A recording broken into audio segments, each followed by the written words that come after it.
Hello everyone, তোমরা সবাই কেমন আছো? আজকে আবার চলে আসলাম অনেকগুলো ইম্পর্টেন্ট কোয়েশ্চেন নিয়ে, যেগুলো হবে নবোদয় এন্ট্রান্স ক্লাস 6 এর জন্য। এখন থেকে যারা এসটিজিটি এক্সাম দেবে তাদের জন্য ক্লাস হবে। দেখো আজকের প্রথম প্রশ্নটা কি, দুটি ভগ্নাংশের গুণফল 6, একটি ভগ্নাংশ 3/5 হলে অপরটি কত? মানে দুইটা ভগ্নাংশ আছে, যে দুটো ভগ্নাংশকে তুমি গুণ করবে, গুণ করলে 6 হবে। তাদের মধ্যে একটি ভগ্নাংশ দিয়ে দিয়েছে, ঠিক আছে, অপর ভগ্নাংশটা কত? এটা করার জন্য ছোট্ট মোটো একটা সূত্র আছে, সূত্রটা দেখো। অপর ভগ্নাংশ সমান সমান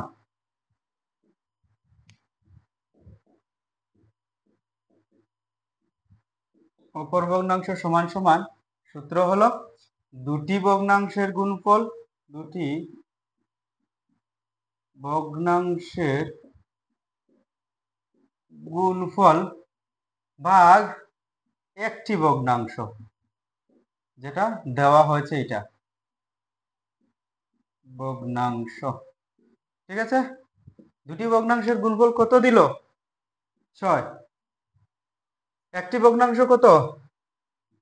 3/5। এখন কথা হলো কি, এখানে দুইটা ভাগ আছে, যদি মেইন ভাগের নিচে আরেকটা ভাগ থাকে ওইটা কি হয়? এটা হয়ে যায় রেসিপ্রোকাল। কিভাবে রেসিপ্রোকাল হবে? গুণ করে। মানে রেসিপ্রোকাল মানে হলো গিয়ে অনন্যক, মানে 3 হয়ে যাবে লব আর 5 হয়ে যাবে হর। সিঙ্গেল সংখ্যা যদি থাকে এটা সবসময় মনে রাখবে, এটা উপরের সংখ্যা, নিচে কিছু নেই, মানে কি আছে?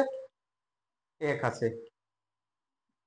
উপরের সংখ্যা উপরের সাথে মাল্টিপ্লাই করো, 3 6 18, আর 5 একে 5, তাকে মিশ্র ভগ্নাংশ নিতে পারো। তো আমার দুটো ভগ্নাংশ কি কি? একটা হলো গিয়ে 3/5 আর একটা হলো গিয়ে 5/18। এখন তুমি রাফে চেক করতে পারো এই দুটো ভগ্নাংশ গুণ করার পর 6 আসে কি না। বুঝেছো?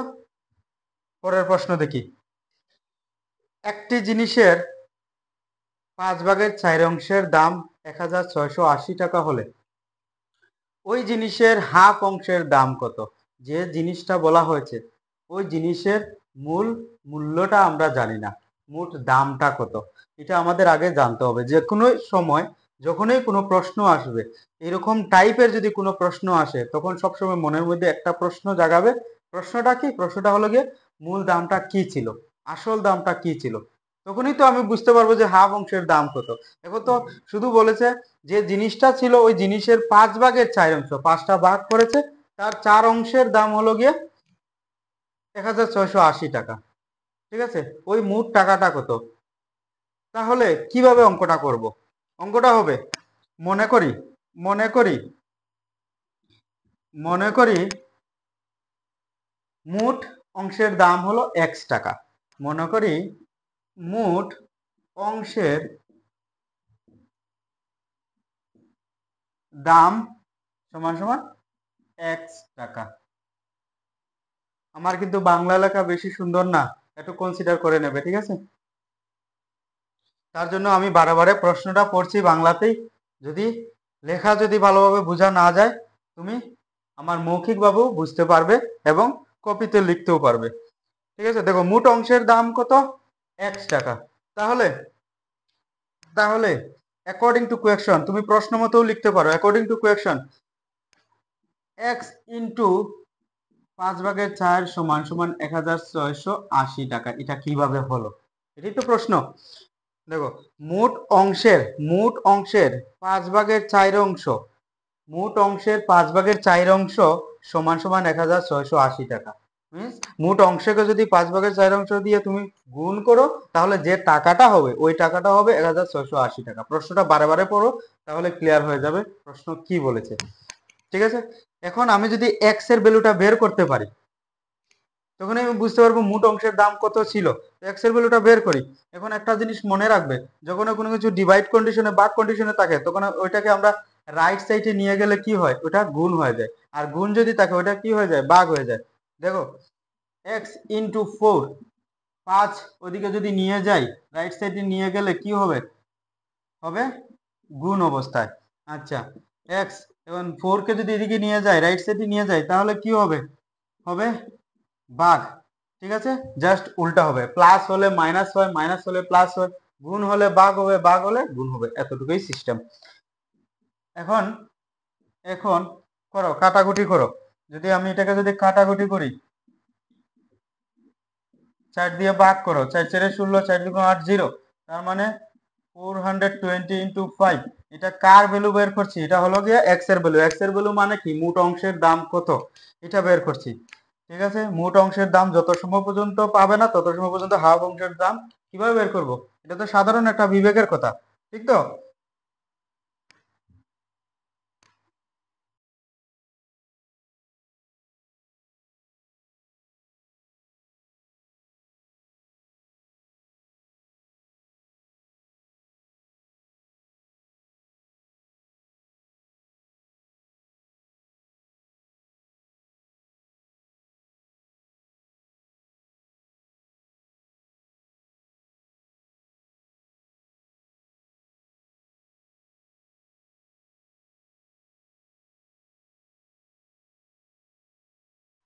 চলো পরের প্রশ্ন দেখি কি বলেছে। তবে আগের প্রশ্নটার মধ্যে মাইক্রোফোনের চার্জ শেষ হয়ে গেছিল, তার জন্য তোমরা একটু কনসিডার করে নেবে। শেষের দিকে জাস্ট হাফ অংশের ভ্যালু বের করা হয়েছে, হাফ দিয়ে ওইটাকে গুণ করা হয়েছে মূল মূল্যটাকে, এরপরে 1050 টাকা যেটা হয়েছে এটা হলো গিয়ে হাফ অংশের মূল্য। বুঝেছ? এখন দেখো পরের প্রশ্নটা কি। এই প্রশ্নটা দেওয়ার মানে হলো গিয়ে অনেক স্টুডেন্ট তাকে মিশ্র ভগ্নাংশ থেকে তোমার প্রকৃত ভগ্নাংশে নিয়ে যায়, এরপরে গিয়ে ভাগ করে। এরকম করবে না, কারণ আমাদের যে এন্ট্রান্স এক্সামটা হয়, এন্ট্রান্স এক্সামের সব থেকে বড় মূল্যবান হলো গিয়ে সময়। যত কম সময় আমরা করতে পারি, শর্ট টেকনিকে করতে পারি, এরকম করতে হবে। আর না হলে তুমি সময় বাঁচাতে পারবে না, আর এক্সামের টাইম শেষ হয়ে যাবে। বুঝেছো? তার জন্য আমাদের শর্ট টেকনিকে ম্যাথ করতে হবে। শর্ট টেকনিকে ম্যাথটা কিভাবে করবে দেখো। 12 সমস্ত 16 ভাগের 1, সবসময় মনে রাখবে সমস্ত যে থাকবে সে সবসময় পয়েন্টের আগে হবে। সবসময় কার আগে হবে? পয়েন্টের আগে হবে। এখন কাকে দশমিকে নেবে? 16 ভাগের 1 কে। তাকে রাফে ভাগ করো, 16 দিয়ে 1 কে ভাগ করো। 16 দিয়ে 1 কে ভাগ করা যাবে? যাবে না। তো যাবে না, তো কি করব? আমি পয়েন্ট বসিয়ে একটা জিরো দিতে পারি, পয়েন্ট বসিয়ে একটা জিরো। এখন 10 কে ভাগ করতে পারবো 16 দিয়ে? পারবো না। তাহলে আরেকটা জিরো দিতে হবে।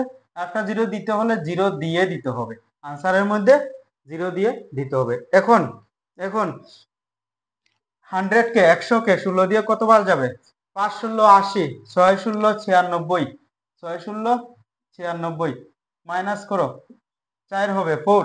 তাকে একটা জিরো, পয়েন্টের পরে একটা জিরো আমরা ফ্রিতে দিতে পারি। মনে রাখবে, পয়েন্টের পরে একটা পরে যদি দশমিক আনসারে বসে যায় তখন থেকে আমরা একটা জিরো ফ্রিতে দেওয়া যায়। তাহলে 16 দুগুণ 32, 16 দুগুণ 32, 8, জিরো একটা ফ্রিতে দিতে পারবে। তাহলে 5 ষোলো 80, আনসার কত হলো? আনসার হলো গিয়ে 0625। পয়েন্ট তো অলরেডি আছে, তাকে আবার বসাতে হবে না। 0625 মানে 12 সমস্ত 16 ভাগের 1 দশমিক সংখ্যা কি? তার দশমিক সংখ্যা হলো গিয়ে 12.0625। বুঝেছো? ঠিক আছে, কত সময় লাগলো? বেশি সময় না। এরকম করে আমাদের সময় বাঁচাতে হবে। পরের প্রশ্নটা দেখি। পরের প্রশ্নটা পরের প্রশ্নটার মধ্যেও অনেকে কনফিউজ হয়। কনফিউজ কিরকম হয়? আরে ভাগের কাজ করব না গুণের কাজ করব? সবসময় মনে রাখবে গুণ আর ভাগ যদি থাকে ভাগের কাজটা আগে করতে হয়। এখন ভাগের কাজটা কিভাবে করব? ভাগের কাজটা কিভাবে করব? যদি ভগ্নাংশে থাকে, ভগ্নাংশে থাকলে আমরা তাকে গুণ দিয়ে রেসিপ্রোকাল করব, অনন্যক করব। ঠিক আছে, তাকে কি করব? গুণ দিয়ে রেসিপ্রোকাল করব। 2 ভাগের 3 বিয়োগ 4 ভাগের 3 ইন্টু 3 ভাগের 2, গুণ দাও, ভাগকে গুণ দাও, তাকে আবার রেসিপ্রোকাল করো, উল্টাও, হয়ে গেল। আমার এখানের মধ্যে আর কোনো ভাগ নেই। এখন তাকে তুমি কাটাকুটি করতে পারো। যেমন আমার উপরে 3 আছে, নিচে 3 আছে, উপরে নিচে আমি কাটতে পারি। উপরে 2 আছে, নিচে 2 আছে, কাটতে পারি। সেম ভাবে নিচে দেখো, ঠিক আছে, 3 3 কাটলাম, 2 2 কাটলাম। এখন যেগুলো রয়ে গেছে এগুলোকে লিখো সুন্দরভাবে। 1 প্লাস 3/4 আর কিছু আছে নেই। সেম ভাবে 2 মাইনাস 4/3। এখন প্লাস আর মাইনাস আছে, গুণ নেই ভাগ নেই। প্লাস আর মাইনাসে যদি কোনো ভগ্নাংশ থাকে তাহলে আমাদের কি করতে হয়? আমাদের করতে হয় লসাগু। কার লসাগু? নিচের হরের লসাগু নিতে হয়। কোনো সংখ্যার নিচে কিছু নেই মানে এক আছে, এটা বলেছি। ঠিক আছে, এখন যদি আমি লসাগু লই, 1 আর 3 এর লসাগু সবসময় 3ই হবে, 1 আর 4 এর লসাগু সবসময় 4ই হবে। ঠিক আছে, তাহলে তাদের যদি লসাগু নেই আলাদাভাবে কিভাবে করব দেখো। আমি যদি 3 এর লসাগু লই 3 হবে। এখন এরকম যদি কন্ডিশনে থাকে আমরা ডায়াগোনালি মাল্টিপ্লাই করি, কোনাকুনি ভাবে কি করি?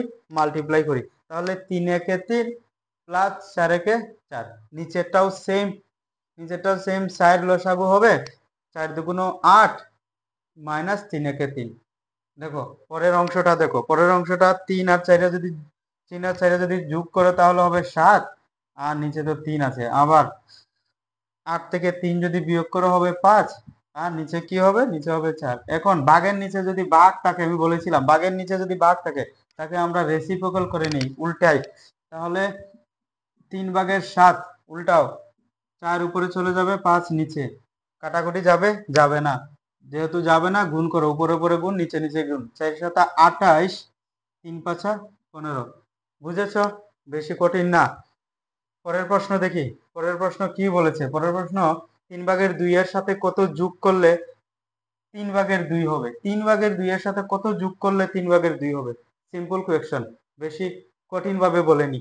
তাহলে আমি যদি মনে করি 3/2 এর সাথে কত যোগ করলে, ওই কতটা আমি জানি না, তাকে আমি নিয়ে নিলাম যে কোনো একটা A B C D x, যে কোনো কিছু নিয়ে নাও। 3/2 এর সাথে কত যোগ করলে আনসারটা কত হবে, এই সমীকরণ বসিয়ে নিলাম, সমীকরণটা হয়ে গেল। ঠিক আছে, এখন এটা কি অবস্থায় আছে? এটা আছে যোগ অবস্থায়, তার সামনে কিছু নেই মানে যোগ আছে। তাকে যদি আমি রাইট সাইডে নিয়ে যাই, এটা কি হবে? এটা হয়ে যাবে বিয়োগ, ঠিক উল্টা হবে, বলেছিলাম ঠিক উল্টা হবে। তাহলে বিয়োগ হয়ে গেছে। এক্স এর ভ্যালু কি হবে? এটার আগে কিছু নেই মানে প্লাস আছে, তাহলে 3/2 থেকে 3/2 যদি বিয়োগ করো কি হবে? 0, লাড্ডু। বুঝলে? তাহলে এক্স এর ভ্যালু কত? এক্স এর ভ্যালু হলো 0। এখন 3/2 এর সাথে কত যোগ করলে 3/2 হবে? এখন এই প্রশ্নটা তোমাকে চেঞ্জ করেও দিতে পারে। 3/2 এর সাথে না বলে 5/3ও বলতে পারে, 6/1ও বলতে পারে, যে কোনো নাম্বার বলতে পারে। আমার টেকনিক তো জানা আছে, যে কোনো কোয়েকশন বলুক না, আমি ওই সিস্টেমে করব, আনসার তো বেরিয়ে আসবে। ঠিক তো?